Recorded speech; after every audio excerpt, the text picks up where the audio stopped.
Hi, my name is Jennifer McCormack, Kinesiologist. Welcome to the Entrepreneurial Edge series.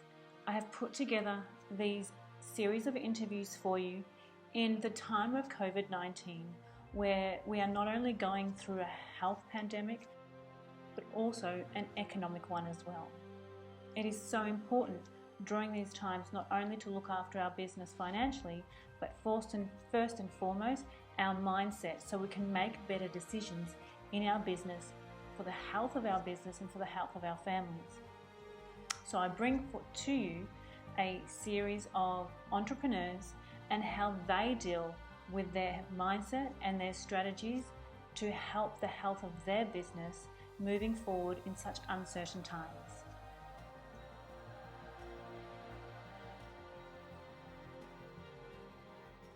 So today we have on Nat Kringoudis, and Nat is a doctor of Chinese medicine and a hormone revolutionist. She's actually my personal hormone revolutionist. But today we are going to talk about mindset. So thank you for coming on today, Nat.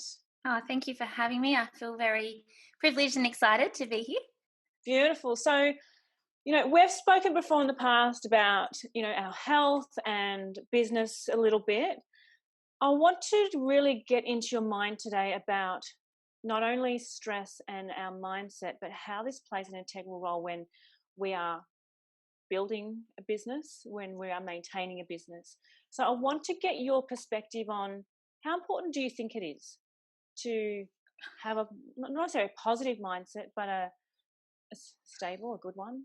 I think it's about actually being resilient, isn't it, at the moment, and having the mindset that it's going to be okay no matter what, And I think that can be any time, not just in a time where we're having a lot of stress and pressure, but business is not for the faint-hearted.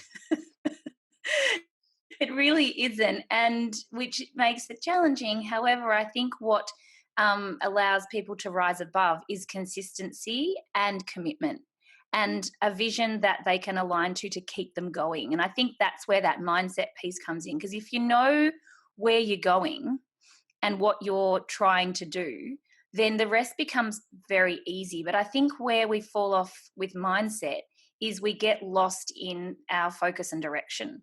And so we've got to continuously be coming back to what is my purpose, what is my vision. And when you can jump back onto that, everything else aligns. And I find mindset is just part of that. I also think that there's when you can do that, I know not just with business, but in other areas of my life where I've really made it work. Like there was no wavering belief that it wasn't going to work. It was determination. I was like, when my son was diagnosed with cystic fibrosis, I was like, I am not having a sick child. And that might sound ambitious, but I actually believed with every fiber of my being that I was not going to have that. Like that was my core belief. And so I think if you can translate that to business or to health or to relationships or whatever it might be, if that is your core belief, then your mindset actually just adjusts to that. And then it becomes the day-to-day habits that we introduce that get us there.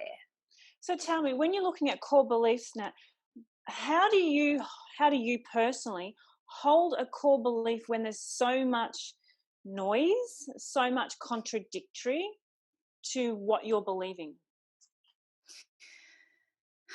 It's a good question.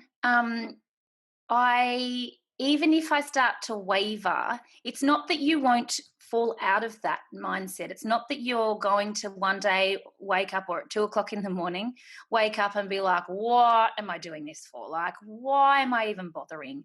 Who even cares? It's actually how quickly you can pull yourself out of that. To think that you're never going to have those thoughts. To think that when Geordie was diagnosed, that I never thought that there was a chance that he might be sick, and I was a bit crazy.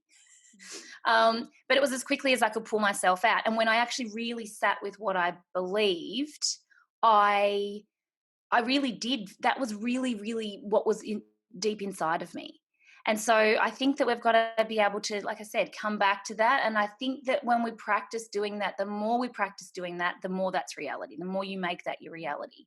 But you have to have enough motivation to be able to do that, or clarity, or just even a glimmer of hope. It doesn't even have to be huge, but so long as there's that little glimmer there that you're like, oh, I think I can see that. I can see that, and it's growing. It's getting bigger. And, you know, that's what we have to continuously grow. And again, it comes back to what really is inside you. Like, I'm a highly determined person, not always a good thing. And I think that probably helps. But I'm like, no, this is going to work. I believe this is going to work. I actually have that belief in me. And I think we do have that deep down somewhere in us. If we're doing something right now, whether it's business or creating something or thriving or not thriving, I think, again, it's how quickly can we pull ourselves out? Right, what do I need to do? I need to pick myself up and we're going. Like, now's an opportunity.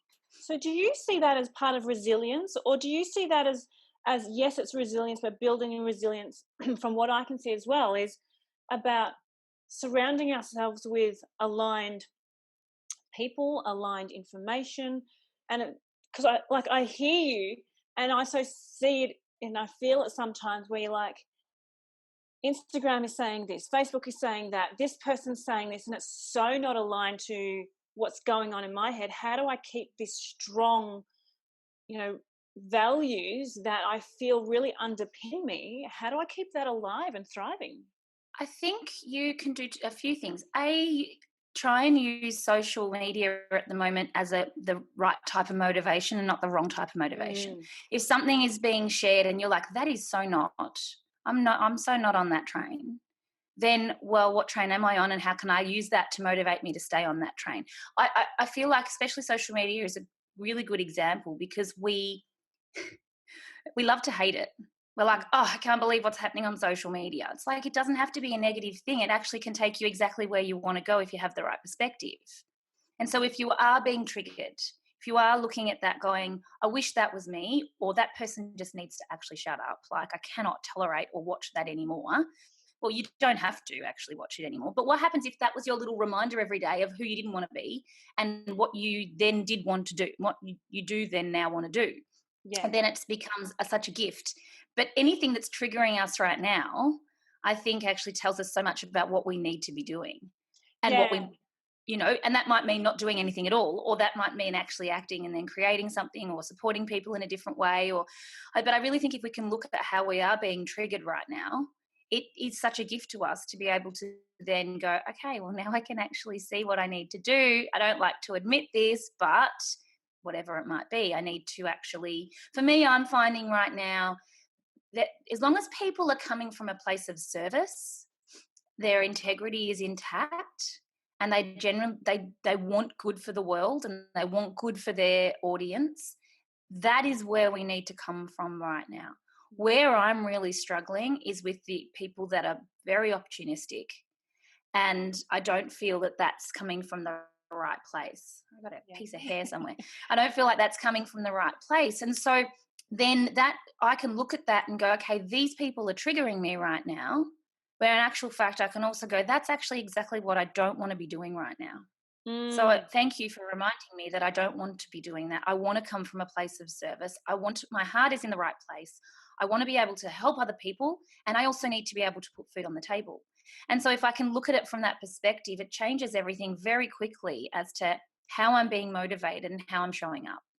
Yeah. And as long as I'm coming, and it doesn't matter, those people that are taking the opportunity, and if that's working for them, knock yourself out. Like, that's great.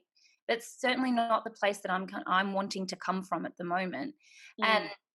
And that helps keep me aligned. That helps keep me focused on what I'm trying to create. Does that answer the question? Yeah, absolutely. Because it's almost like, or I look at it, I call it the contrast. So it's like seeing what we don't like, and then, okay, what do I do like? So showing us what the other perspective is that is more aligned to us. I like this, I don't like that. I like this, I don't like that. Right. I don't like that. What do I do want? The other thing that I noticed there, you are very well trained in your mind to pick those things up. Now, I know for a lot of people that doesn't come naturally, but I think this is sometimes a really good opportunity to hone in on that skill. So I think it's also about asking yourself in any given moment, how am I feeling? So if you don't know how to recognize whether or not you're in that spiral, how am I feeling? Am I feeling good or am I not? Because if I'm not feeling good, what do I need to do to get myself to a place of feeling better? I might not feel amazing, but I can feel better. Yes. And, you know, we can rely on people outside of us to maybe try and create that for us. And there are certainly people in this world that we can find comfort in, that give us the right answers, that we rely on for support and assistance. But when you wash it all away, it actually is up to us to then step into that. If we're not choosing to do that, no amount of TLC, no amount of cheering on the sideline, no amount of any of that is actually going to do anything. So, you know, whilst it is unfortunate that we look to other people for support, sometimes it's actually just the right thing being said, or you hearing the right thing to be able to then go, oh, actually, that's what I need to do. So it's not that they haven't supported you, it's that you've heard what you need to do at that time, which you've got to trust is the perfect timing.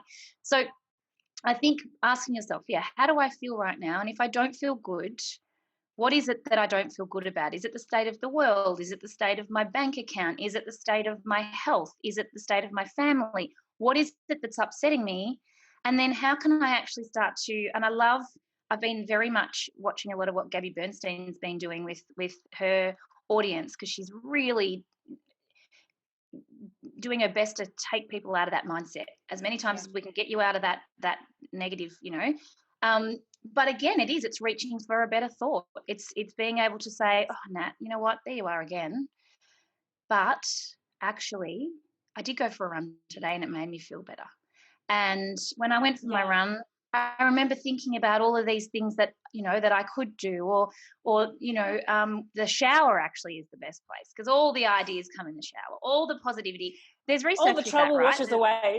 Right, but there's research with that too, that all the positive ions from the water, I think, actually do something with your brain. You totally need a whiteboard in the shower, like You do, don't you? And so I think, again, it's like, how can I reach for a better thought? How can I actually pull myself out? What do I need? And I think that reaching for a better thought is so possible when you actually are like, you might be sitting there going, I don't know, you've got something that you want to be doing. You've got a project that you've been working on and you're like, why would anyone want this right now? Why would I actually be launching this right now? Yeah. And then you can recognize and go, okay, I'm really stressed out because I actually don't think I'm good enough, or whatever it might be. And then you can reach for a better thought, because actually, you know what, I did call a friend today and tell them I love them. That was good. And I did, just reaching for something else to switch you over. But we have to be able to pull ourselves out. And there's a couple of ways that I do that. I've got a couple of books that I just pick up and find a page. Which book? And that works so well for me right now. So well. Like, it's almost like it's comforting to know that if I am finding that I'm going down the spiral, I literally walk up to my bedroom, grab a book, that there's one particular book, I grab it off my bedside table. Every time I read something that takes me out of that. And that's my thing. Reading does that for me anyway. I find that's how things click for me. Perfect. I love that. But it might be talking to somebody. It might be picking up the phone and having a conversation with those people that are positive in your life. We all have them. Yes. With that person. It might be just clearing head and going for a walk, whatever it needs to be. You need to work out what that is for you, because I guess the reason that I identify that I might be in that state is because I don't like feeling like that. And I think the important thing here, Nat, as well, is if feeling, in that self-destructive mode or in that guilt or shame, to not try and reach for like an enlightened state and jump too far up the emotional scale. It's like you can just go to the next step up. Right. And you don't have to go from 1 to 10 today. No. And it's just, what can I do today? Yeah. What can I do today? What can I do today to take me one step closer to where I want to be? Like I said, I was awake at 2:00 this morning and I was like, actually, I was channeling you. I was like, I'm going to do a cleanse I'm going to do a fast next week. I need to do something. And sometimes the other thing too is I'll say, if you really are stuck, do a 180 and go in the opposite direction. Like, how can you actually do something completely different if you are really, really stuck? this is another thing that I teach my mentees. It's like, all right, let's do a 180. Let's go in the exact opposite direction and just see what comes of that. Because maybe you're pushing too hard this way. And so anyway, I was like, I've been pretty good with trying to keep myself motivated, keep myself moving. You know, I do like to be at the gym. I don't really love to exercise on my own at home. It's not something that I like doing. So I was like lying in bed this morning, like, right, come Monday, I'm going to do a fast. I'm going to find some type of yoga to watch on the television and do. Perfect. I'm going to make a big pot of broth, and I'm just going to commit to doing that for 5 days. Perfect. And I'm just going to see what happens at the end of it, because, you know, I don't, otherwise, I mean, what else do I need to do to feel better? What else, where don't I feel good? You know, what do I need to do? So I don't know, you've just got to look at little snippets that I think that we can take and go, okay, which parts don't I feel good? I don't feel good in my skin at the moment. All right, well, I can go and do something about that. Yes. You know? And I suppose that's the thing. It's about honing in and identifying what parts of myself and my life do I not feel good about, and going in and changing those little things. Well, I think if you can change, you don't have to change every variable at once. You don't have to fix your business, your health, your fridge, your your emotional health. Like, you don't have to fix all that at once. But when you actually just fix one, then it becomes either one of two things happens. It becomes easier to fix the second, or the second just actually fixes itself. And then you're on this fasting does. Streams. Right, fasting totally does that. Including the fridge. Right. It's like, it's hard when there's, I fast anyway, but I want to make it, I need to make it a 180 fast. Yes. Like, I need to really, really fast. Yeah. So, I'm going to try that on. I'm going to see how that feels after a week. And it's not like I have anywhere to be right now, so why not, you know? I love it. Hey, put it this way, at the end of, when did I finish? Last week, I think you fast. Was it last week? Yeah. Last week. Yeah, last week. It was amazing by the end of it. Right. But the first day you're like, oh, why? I really want a margarita. Or you just want something to chew. That's the thing that I said that to you. I saw you on the Thursday and I said, I think you probably should finish tomorrow. And I'm like, aren't you at the point where you just want to chew something? Yeah. That sounds awful, but it's where you get to is like, I just need to chew something. So I know that I can do 5 days, but yeah, I just really want to be, like I said, I fast every day, but I would like to add some herbs to the mix. I would like to add some other layers for support in other levels of my life. Yes. And no one's going to do it for me.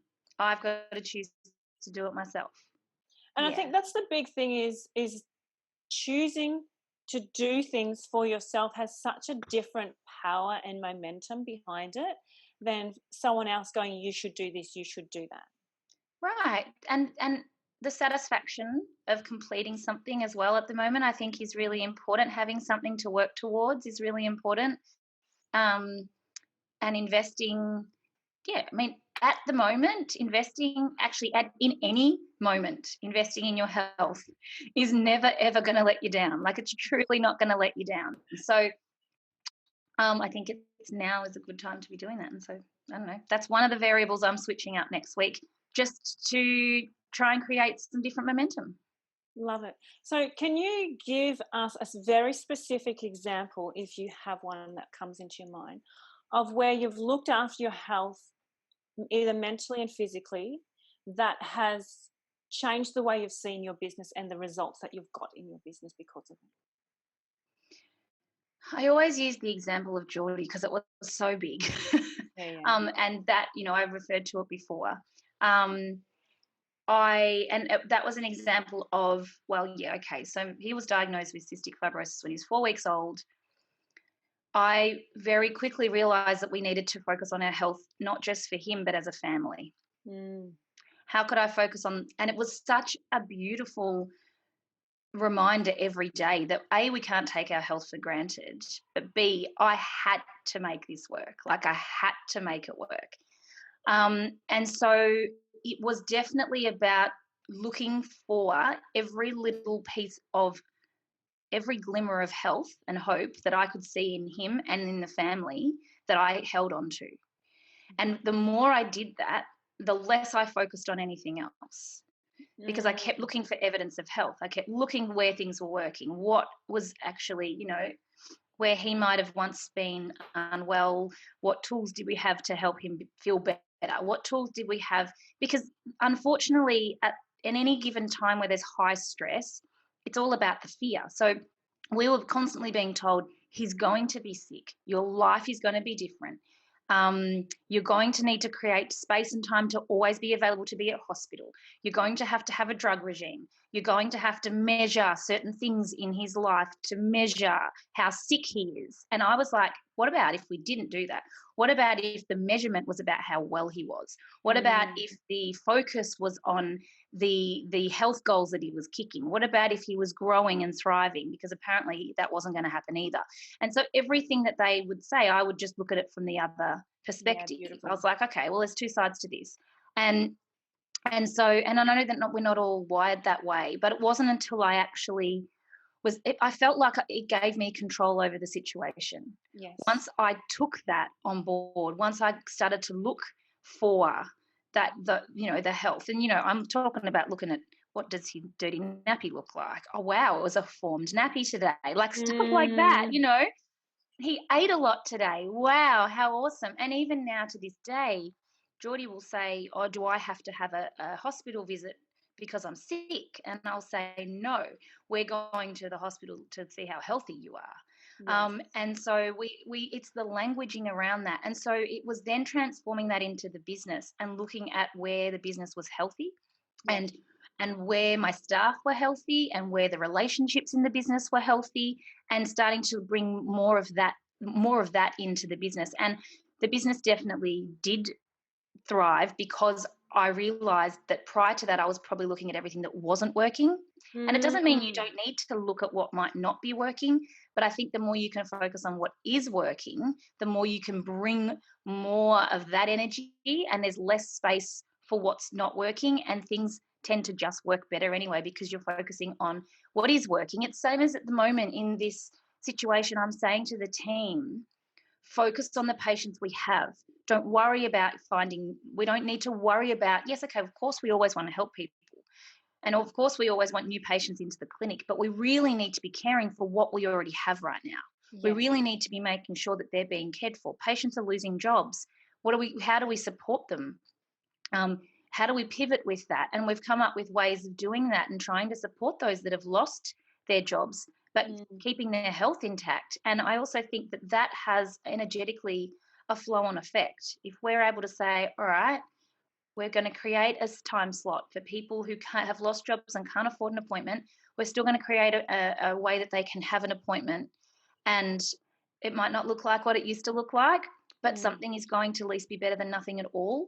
And how can we continue to support our current patients? And so, again, I think that's the same thing. It's looking on what you do have, not, oh, gosh, there's no new patients coming in. What are we going to do? I know that I need X amount a week to make my business work. So it's now, okay, I need to nurture what we have.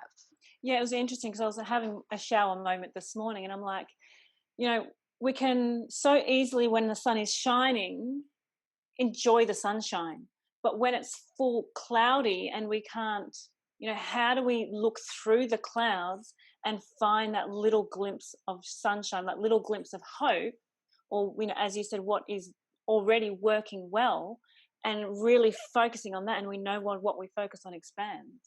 Well, I always like to also play the game of what if. Like, what if that was put there for you to get what you want? What if the current challenge was actually your ticket to creating what you wanted? And what would it look like if you did create what you want? And even if you don't know what it would look like, if you could work, if you did get something that you wanted, how would it feel? Yes. And bringing in that feeling, not the actual end goal, I think is how we get there. But it's like the feeling of knowing, use the clouds for an example, that when it's all overcast and it's all grey and you're here and it feels awful, you know that actually on the other side the sun is shining. You know what it feels like to actually, when you get up in the plane and then you get through that and you're like, yes, oh, it's nice here. You know what that feeling feels like. You can welcome that feeling in at any time. Yes. You can go, oh, it feels great, but I actually know that feeling of when I get above the clouds and the sun all comes out, sun's there, and that feels really positive I can bring that feeling in at any time. And Yes. so being able to welcome that back in, but really being able to play that game, like, oh, you know what, this all just feels so awful right now. But what if I think that's how you find the glimmer to answer that question. What if that was Yes. put there for me to actually get what I wanted? Yes. What if I could actually look at that and go, hang on, what do I want right now? And just play with it. It's all about playing with your mind, really, at the end of the day. Absolutely. And like, I'm a true believer that there is a little bit of sunshine in every single situation. And sometimes it's really hard. And man, sometimes it's fucking impossible, excuse my language, to see it right there in the moment. When Geordie was diagnosed, I can't tell you, it was like the darkest feeling ever. I was, and I'm sure anyone that their child's diagnosed with something that's potentially terminal or very, very serious, even when it's all relative. It's when your child is diagnosed with anything, even if it's eczema, it can feel awful. So actually, I retract with that. But for me, it felt really final, and so I remember that I had to go through a grieving process. I remember looking at him thinking, I really want to love you, but I'm really scared I'm going to lose you. So would it be easier to just not actually fall in love with you? Which is awful to admit, because you're looking at this 4-week-old, completely dependent, gorgeous, child. But it's an honest feeling. Right. But it was dark. It was really dark. And I really did dive deep. And I think I didn't know at the time, and I'd done a lot of work already on emotional health at this point anyway, but I went deep. I went deep and I went dark, and I sat there and went through those emotions.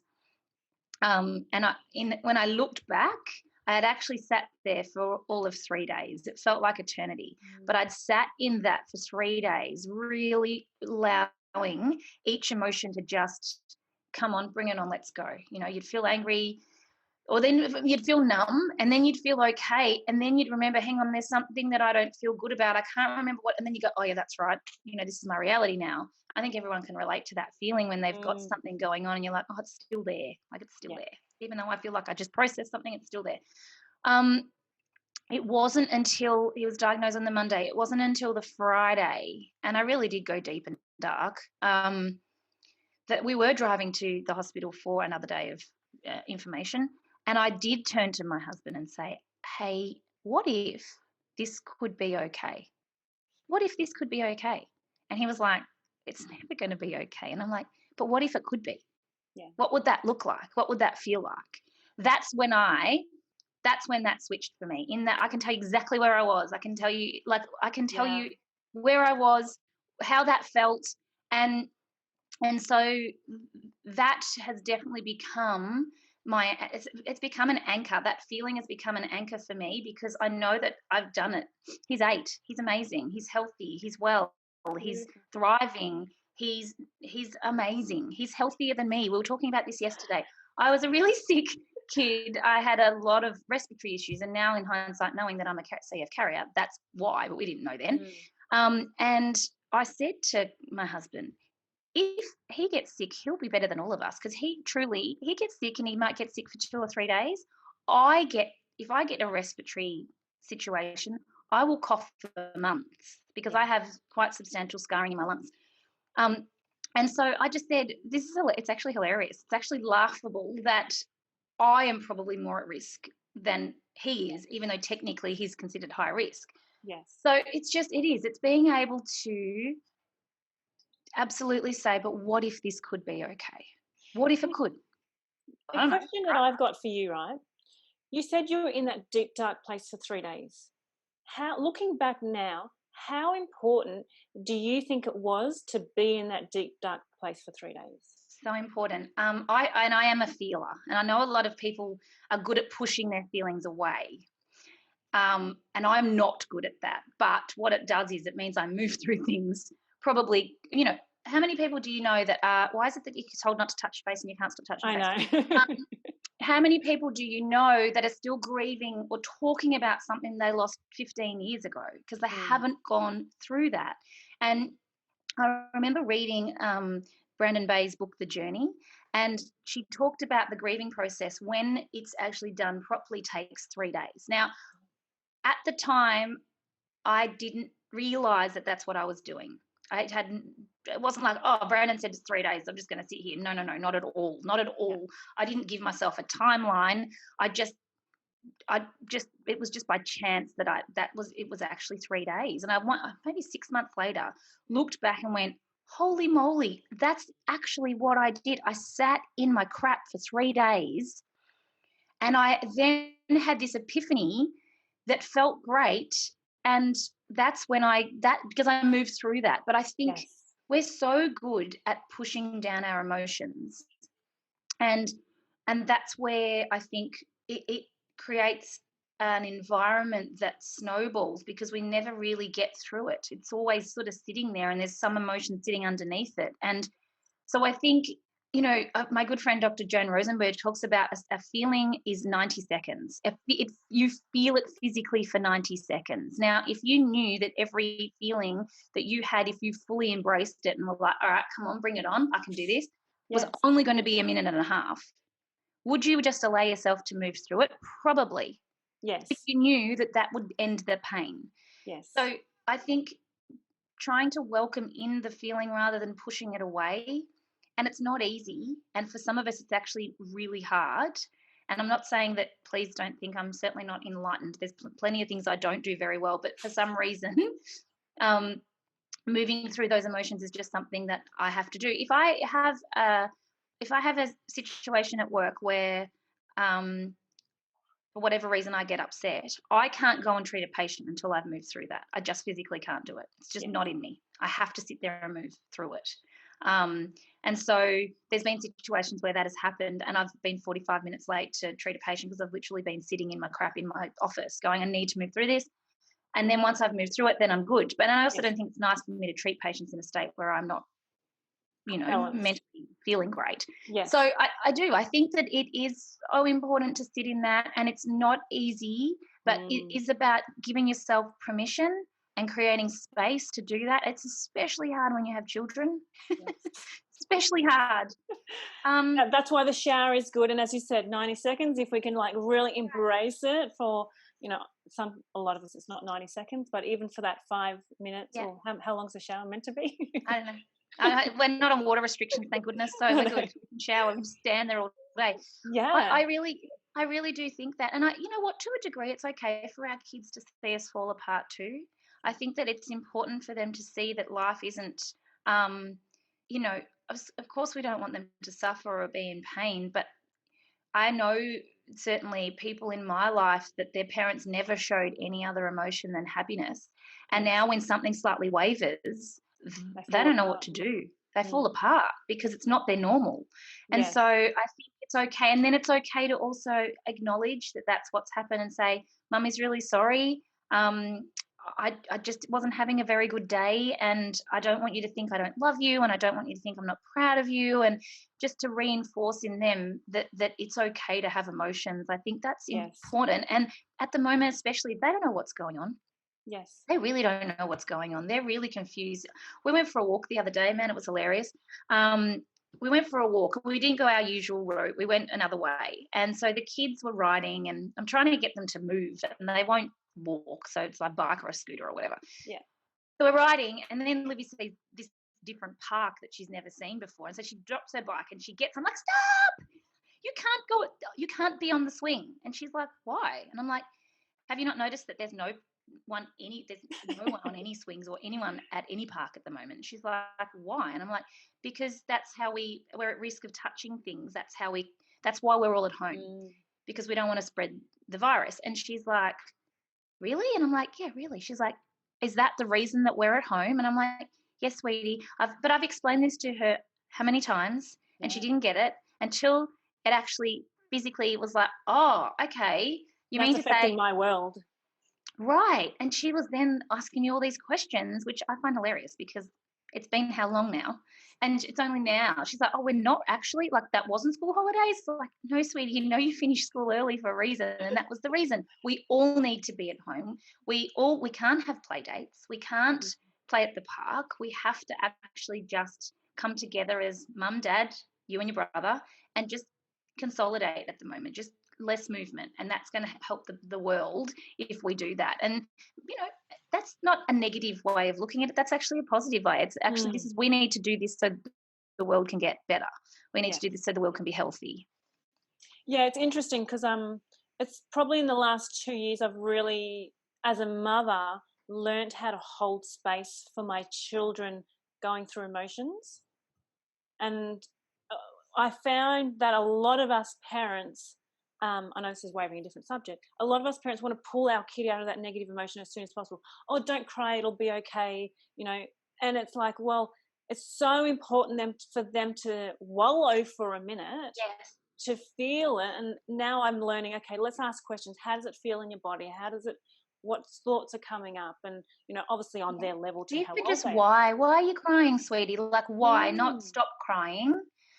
That's what I got as a kid. And I don't think Mum didn't do that because she thought that's just what happened. She was probably told. But, you know, to me as an adult, looking back on the don't cry, stop crying, has definitely been something I've had to work through, because it was like, you don't care. That's my translation of that as a kid was, well, you don't care if you're telling me to stop. You're not actually asking me why I'm upset. So I think it is important with our kids to sit there with them and say, oh, acknowledge it. It doesn't feel nice, you know. It's okay to be sad. It doesn't feel nice when your friends don't play with you, or someone says something that's not true, but they've said it for what they think, you know, to be nasty or whatever. And just acknowledge that, definitely. But yeah, we're not taught that. We weren't taught that, the majority of us. It was interesting. I was having this conversation with my husband the other day. I went, if you told me to stop crying, I'd probably punch your lights out. Like, can you imagine yourself as a woman crying and someone coming up to you and going, stop crying? Yeah. Really? Right. Yeah, so totally. If you don't say it to another adult, don't say it to a child, is my kind of thing. No. But anyway. No, absolutely. So I know we've spoken about this before, is the importance of connection right now in helping us process what is going on in our head and what's going on in our world. I think is so super important. But, you know, there is the two phases, the one which is connection with our friends and family and our, you know, greatest and dearest. And then there is the connections with our mentor, which I see as two totally different things. I know the other day I got a call from my client. She's like, can I come and see you 3 days early? I'm like, okay, sure. And she's like, I can't talk to any of my friends and family because they're going through their own stuff right now. I just need someone to hold space for me. Mm-hmm. So the question for you is, number one, how important do you see that, both connection in general and having a mentor? And two, where's your go-to? I think, again, let's talk about how, as much as we poo-poo social media, I am so grateful for social media right now for connection. And I think the majority of people are using it in that way. I really do rely on it to connect with people. I think it's constantly important. It's important to constantly be in touch with people that you love. That you know, you're asking them, are you okay? How are you doing? Sending messages like, hey, I love you. I've been doing more of that. I think that is so important. It's so important to me, but I think it's, even if it's not important to me, doing that, some people it's important to receive that. For me, it's important to give that, and some people it's important to receive that. So just thinking about how you can connect more, how you can use this as an opportunity to really actually spend time with those people that you do love, that do support you, that do lift you up, that do want the best for you. I'm seeing it as an amazing opportunity for that, and I'm actually kind of grateful in that sense. Like I'm like, can we just all stop? Can we actually just stop everything so that we can all just reset? And I really feel like that's actually what we're doing right now, is we are having a reset, and we will come out of this knowing exactly who our people are and why they mean so much to us. So to answer the question of community is always everything to me. And I think part of the reason why we're experiencing so much or in the last however long, in terms of our emotional health, we feel isolated because we've created that for ourselves. We've decided that someone said somewhere that if you had a miscarriage, you didn't tell anyone, you kept that to yourself. Or that you were going through IVF, don't tell anyone that. I don't know. I don't actually know why you wouldn't tell anyone that, but that, up until, I guess, more and more people are using, assisted conception than ever before. More and more people are talking about miscarriage than ever before. They're just two examples. But somewhere someone said, oh, as a woman, you've got this, babe. You don't need to talk to anybody about it. You've got it. You're good. Which is such a load of rubbish, because community is everything. And I think we've always relied on, whether it's a community that was maybe a church group or a sporting group, or there's always been that. I think probably more than ever, religious groups, actually, there's something to be said about the community of that. And I think that's what's probably missing the most for people, is that type of connection and that type of community. But when all is said and done, trying to move through the difficult times, you do not have to do that alone. And you know what? Never before have we. We've always had a tribe. We've always had the elders, and we've always had that. So I don't know why all of a sudden we thought, oh, you know what? I don't need anyone. You don't need anyone, babe. You got this. You're out there on your own. You got it. You got it, girl. No, not at all. And I guess I probably did think that for a little while, and I guess I tend to stretch things in a different way to a lot of people, and I go against the grain, or I can feel like I do things to a degree on my own. But I do always have those that, it's not a big circle of people, but I definitely have my people. Yeah. And that is an absolute necessity. We don't have to do it alone. We shouldn't be doing it alone. And you should have those people that whether it's a health provider or your mum or your sister or your bestie or the neighbor, that you have as part of your people, and you might have different people for different things that you need. But that is so important. So I think that answers community, I think, for us personally. As far as a mentor, last Monday I fully broke down, sent a message to my mentor and was like, I actually don't know how to get out of this. I don't know what to do. I really can't see how anything that I've got to offer right now is going to get me through this. And she very quickly, and she's very tough love, but she was like, you've got to be kidding me. Out of anyone I know, you can do this. Out of anyone I know. She's like, and so then she said to me, what are you doing? And I had very quickly pivoted and created a 4-week mentoring program just to support people through this time. It's been quite interesting, really, because I actually love doing it. It's actually just as much about me as it is them. Absolutely. And everyone gets something at the end of the day. I get to do what I love, and they get to come out with something that they get to now put out into the world to make the world a better place. She was like, you're just marketing it all wrong. She's like, you know how to market. You love marketing. Think about it.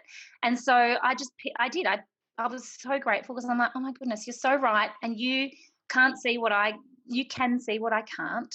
Yes. And it took 20 minutes for me to pivot and go back out there and go again. And that's exactly what I want to create for my mentees, is that I want to be able to see what they can't. And I've been saying to several of mine recently, for a long time, you guys need a product. You can't, if you've got a brick and mortar practice, let's say, and you don't have other income streams, it's the smartest thing you can do is to create various income streams, because we are entrepreneurs and we're earning for ourselves, and it could all go away tomorrow. So what else can you bring so that you've got various lanes to be able to put food on the table?